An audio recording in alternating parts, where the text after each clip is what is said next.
Good morning, everyone. It's been a great first week, and I thought I would take a moment to record you a little slideshow of my surroundings and my garden and my life so that you have a better sense of where we're working and what we're doing.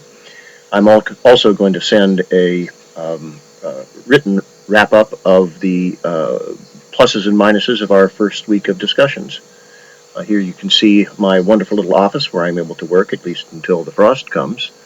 It's inside this arbor that is in my backyard, in my garden, and I'm happy to have it as a place to work. The Wi-Fi just barely makes it out there, and so I'm able to monitor class activities while sitting in my garden, which is really great.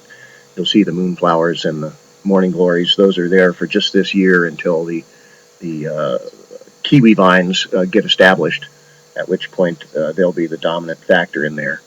I wanted to show you some of the things we've got going right now. The fall peas are just starting to pod up. Very few people seem to plant fall peas. They're actually not hardy to frost, so you need to plant these Ophelia types if you're going to be able to cover them over to protect them against frost. The plants are hardy, but the flowers and the pods aren't. So we're happy to have some fall peas. It's only about 12 feet times three rows, so about 30 feet of peas. It'll get us something. Leeks, we've got our early leeks that are sizing up, but if you look closely beside them on the left and hidden on the right, we have a second set of leeks coming along so that the first set, when they're pulled, will leave the room for the second set. And that will get us probably all the way through the winter. Down here in Zone 6, Zone 7, leeks will really go through the winter unless we have a really tough one like last year, same with kale and other things like that. This is our Lutz Winter Keeper beets. I grow a lot of beets. I love beets. This particular heirloom variety grows very large, up to 5 pounds, without getting woody. We also grow very large kohlrabis for the same reason. But this particular variety is the kind that you would see baked in farmers markets, say on the streets of Paris for sale. We only have about maybe 12 feet of them. You'll see carrots growing beside them as well. Here are some red Brussels sprouts. There are only 2 kinds of red Brussels sprouts I know of, rhubarb and Falstaff. This happens to be Falstaff. It's interesting to have them. You can't overcook them, of course, or they turn green again. We also have 2 beds of green Brussels sprouts. Brussels sprouts are one of my favorite vegetables, and again, we're moving into fall here, and that's really when the productivity of a well-planned garden starts to show through. We plant a lot of fall crops. The summer crops are finally biting the dust. Here's the San Marzano tomatoes. They've pretty much got the blight. You can see only the top is doing anything anymore. But they'll keep producing tomatoes until frost, and then we'll yank them out and destroy all of the foliage so that we don't have much of a chance of overwintering the spores that spread the blights. We grow San Marzanos. We grow some early girls for the first, and then we grow some heirloom types as well. We also just planted the cold frame for our winter greens supply, and they're just coming up now. We actually have another half of the cold frame that's still in tomatoes, and about 2 weeks we'll plant that. That will give us greens completely through the winter. There is a plexiglass cover for this cold frame, so it will be plenty to get us through the winter here in this climate.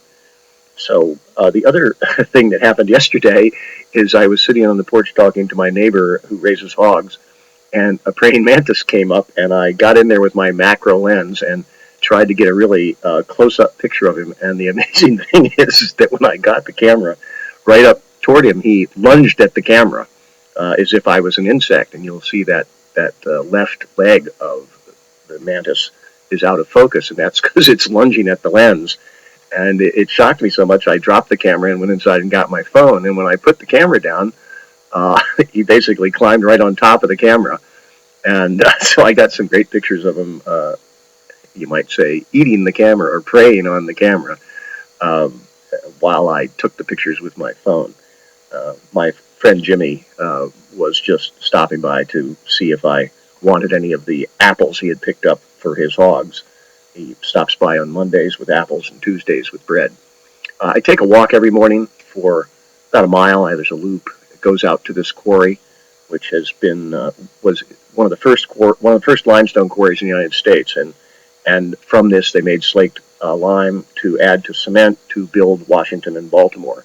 And it was floated down the Potomac River on the C&O Canal, which was, by the way, in terms of our earlier discussion, the first corporation in the United States was the C&O Canal. And it's a nice walk. I like to keep I look at the ground a fair amount and when I walk and think and plan. And of course, you see some nice things that way. And this spider web was in a wildflower. That's all quarry slag behind there. It's the way that the quarry has reverted to nature is very similar to what Bill McKibben describes in his book Hope, Human and Wild about the Adirondacks.